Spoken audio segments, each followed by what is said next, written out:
This morning, a massive and deadly wildfire emergency. It's gone. It's all we got.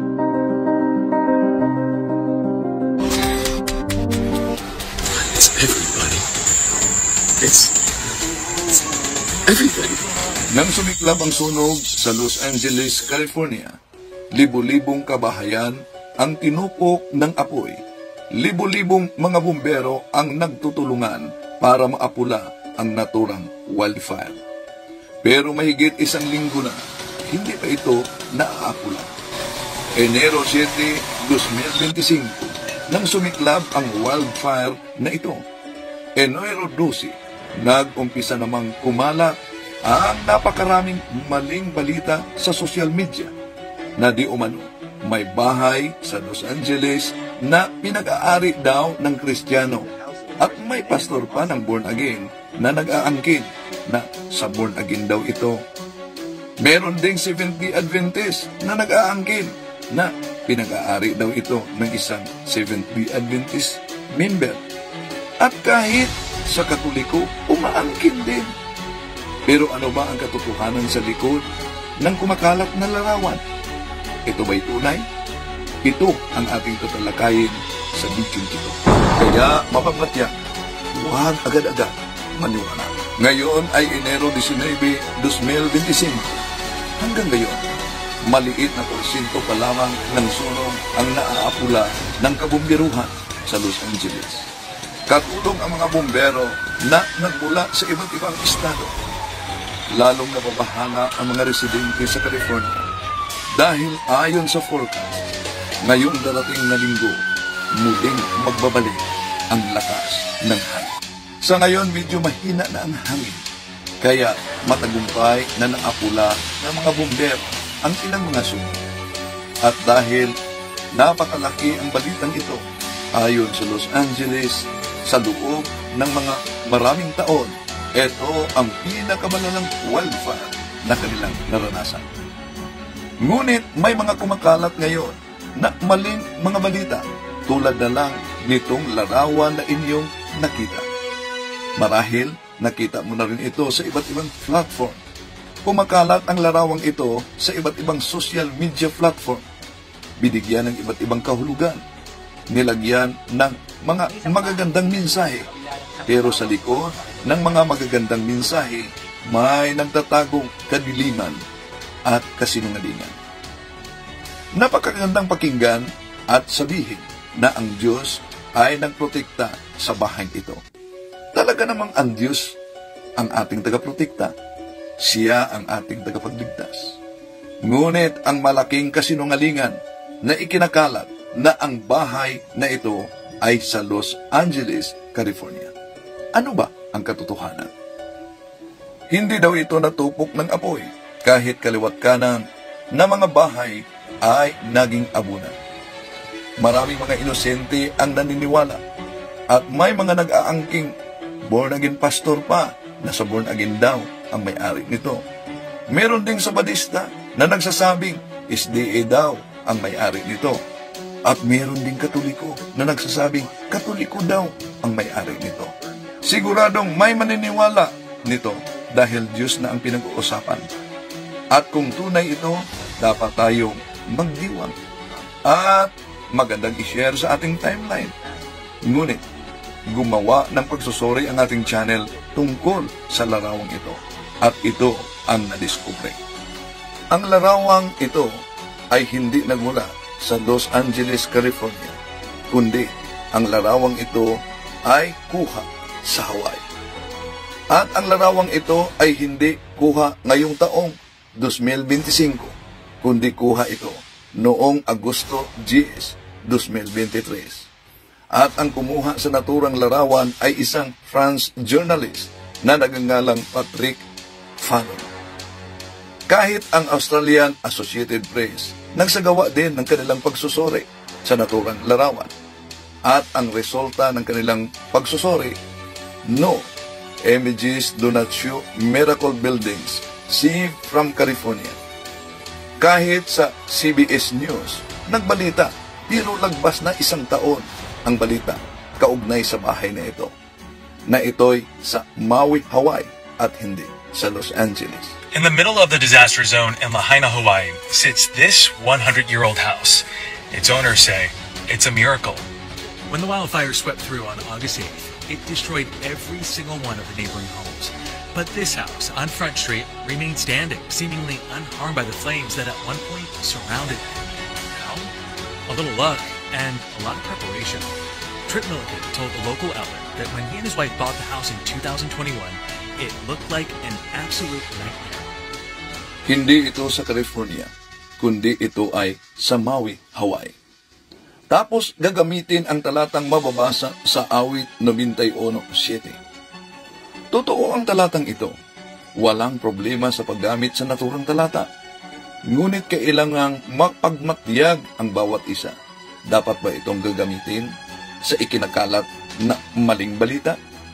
Dahil sa ating panahon ngayon, ay nagsilipara na rin ang napakaraming maling balita, pati na rin ang mga pirated na site. Sa Diyos, hinihingi ko sa Ama, maawa ka.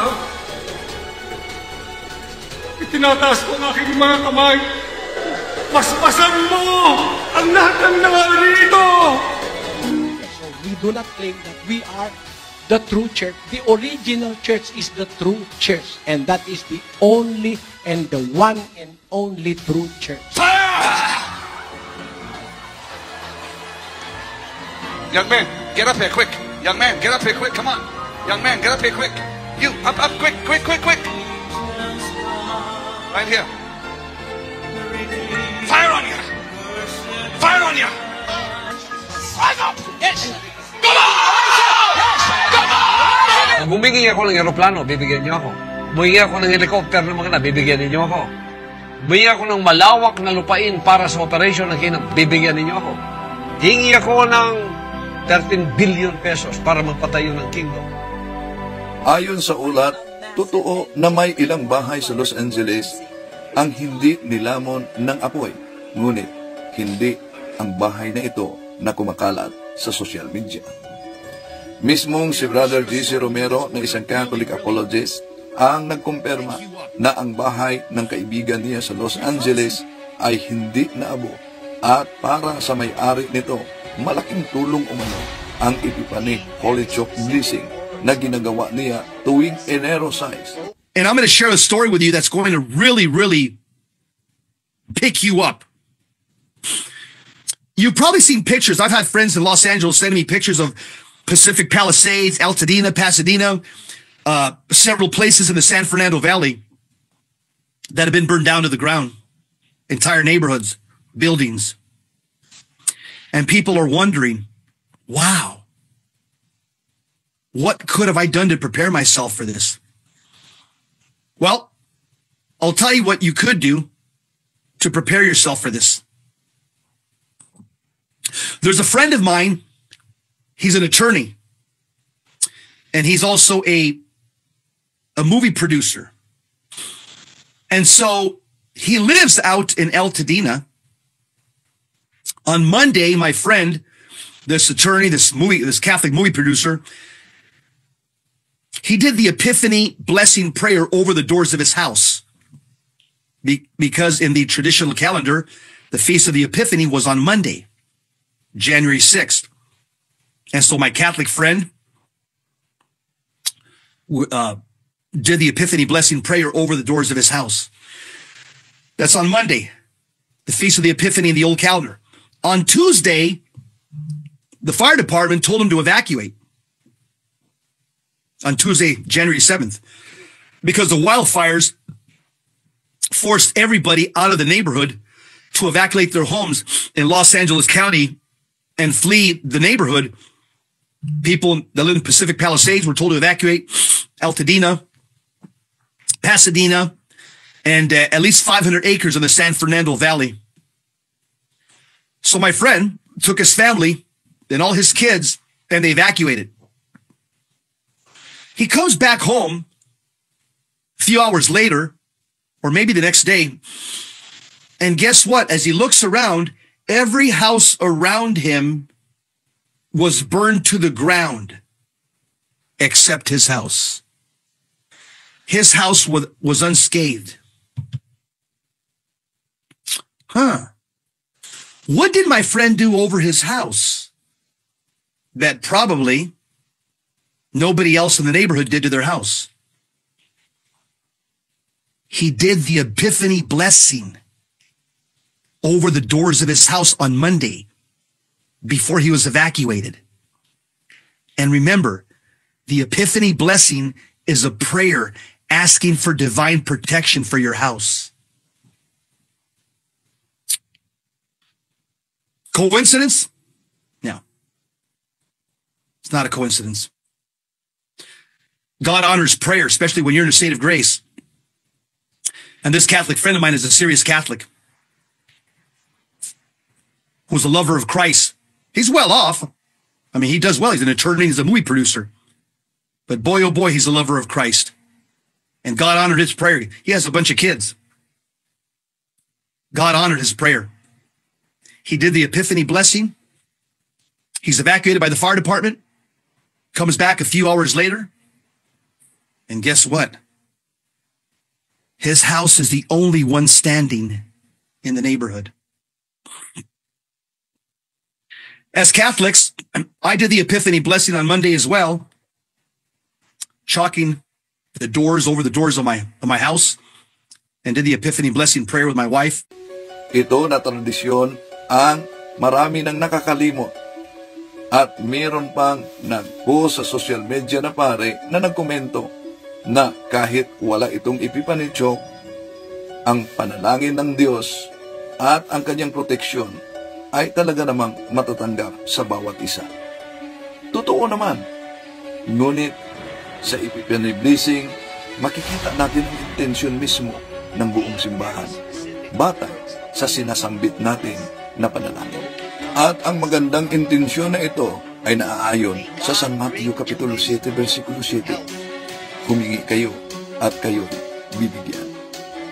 At may ibinahaging napakagandang panalangin si Brother G.C. Romero na dapat gagamitin natin mga kapatid para sa ating proteksyon.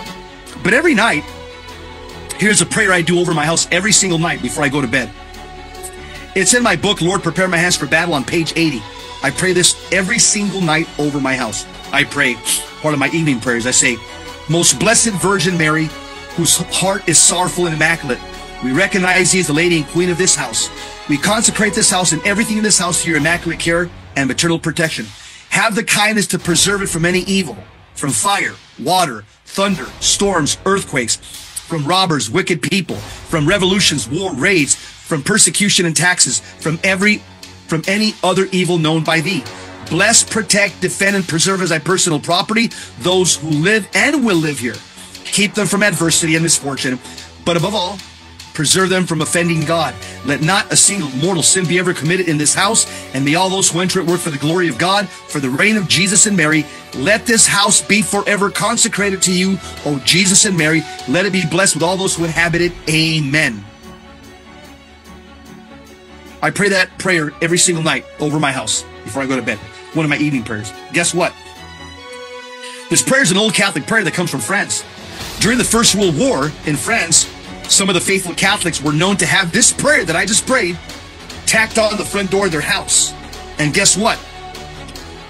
The homes of these Catholics and these residents during World War I were not harmed or invaded during the time of war. Pero tandaan din natin na ang panalangin, ang sakramental tulad sa Blessed Soup, ay magiging epektibo sa ating buhay sa tatlong kondisyon. Tamang pananampalataya, hindi namumuhay sa mortal na kasalanan, at namumuhay ayon sa grasyang makapagbabanal sa tao. Ang mga ito ay talagang kailangan at dapat meron tayo. Ipagdasal natin ang mga biktima ng sunog na sana hindi sila mawalan ng pag-asa. Bagkus, ito'y isang paraan na sila'y lalapit sa Diyos. Dahil sa mundong ito, ang mga ari-arian, kayamanan, posisyon, lalo na ang kasikatan, ay meron talagang hangganan. Kahit ang ating buhay, may hangganan. Ngunit, ang sigurado na dapat nating bigyang halaga ang kabilang buhay dahil ito ang buhay na walang hanggan. Ikaw mismo na nanonood ngayon ang nakakaalam sa iyong sarili. Kung sakaling umanaw ka sa araw na ito, saan ba patungo ang kaluluwa mo? Sa impyerno o sa langit? Dapat maghanda ka na. Memento mori. Remember that you will die.